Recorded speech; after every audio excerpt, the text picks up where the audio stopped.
It is now officially the wettest year on record for Queensland, Australia, and more heavy rain is on its way. Police say at least 200,000 people have been affected by the flooding since the end of November.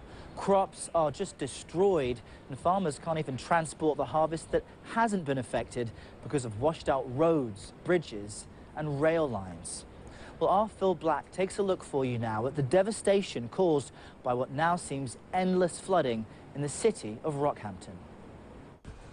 This is the Fitzroy River in Rockhampton. It is bloated, swollen, it has broken its banks, and it is carrying an enormous amount of water downstream, and it's been doing this for some days now. You can see the high water marker there. A couple of days ago, it creeped up to 9.2 metres, or a bit over 30 feet. It was expected to keep crawling even higher, but it hasn't, which is good news, because while in this city thousands of homes have been affected by the floodwater, the fact it didn't creep up just that little bit, not more, to 9.4, which was the prediction for the peak, it means that thousands more will not be affected. Now, Rockhampton has known floods before. You can see that from the marker back in the 90s, the 1950s, and far ago as 1918. You can see it went above 10 metres there.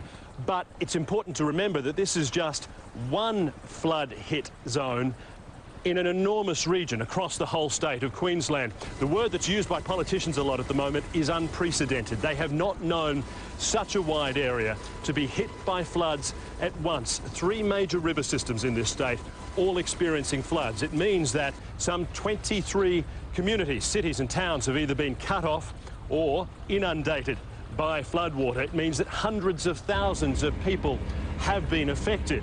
So it means that the cleanup is going to be of an immense scale. The estimated financial cost of this, and no one's putting a precise figure on it yet, but everyone is talking more than billions of dollars. And so as this flood crisis is unprecedented for the state, so the recovery effort will be as well, and that is expected to take many years. Phil Black, CNN in Rockhampton, Queensland, Australia. 2010 brought one of the wettest years on record to Australia, and this year really hasn't started out well, has it? Meteorologist Pedram Javahiri is at the World Weather Centre with the breakdown of this. Pedram, what kind of weather systems are we seeing at play here? You know, Errol, we have a storm system that's parked offshore, and the concern right now is it's going to begin a retrograde, or basically just go against the grain of motion and return back to where it was in the last 24 hours and cause more problems. And just take a look at some of these photographs again coming out of Rockhampton. One of the best ways to put everything into perspective as far as the coverage of water across much of Queensland. And the numbers, the official Australian Bureau of Meteorology releasing the official numbers there for Queensland. You can see over 1,110 millimetres of rainfall on average for all the observation points in Queensland.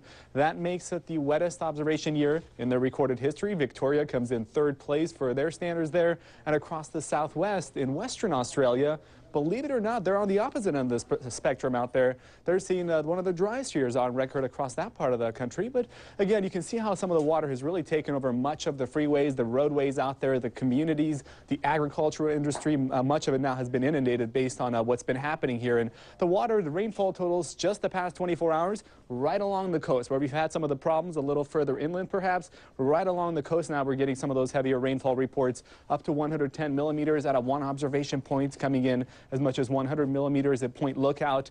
And again, Earl, this was the storm system we're talking about. A little trough is set up offshore, and there's a high pressure ridge across southern portions of New South Wales, and that could cause the storm system to retreat and go back where it started in the past 24 hours. If that happens, yes, we have more heavy rainfall in the forecast, some localized flash flooding certainly possible. It could worsen the river situation out there, so that's something worth really watching very carefully here over the next 24 or so hours. But just look at this. This is an image coming out of Google Earth and also what we got from a NASA Earth Observatory. This shows you central and eastern Queensland. The blue areas, those are all clouds. The drought, this took place back in December 2009 across much of central Queensland, where you can see that dull gray color, that dull brown color shows you very, very dry conditions across that part of Australia. Now fast forward to December 14, 2010. Vegetation, all green. Of course, much of that underwater, and the La Nina pattern has a lot to do with why we've been seeing so much rainfall across parts of Australia.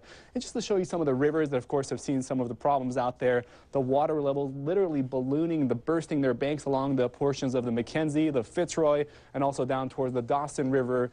and what it should look like on a typical season, of course, should be considerably drier. They've experienced very much dry years in the past, and you take a look at this. This is what it should look like on a typical dry year, where the river keeps right around its perimeters there. And of course, that's the concern right now, that more rainfall, up to 20 to 40 more millimeters along the coast, could cause some more problems perhaps in the next 2 days here, Errol.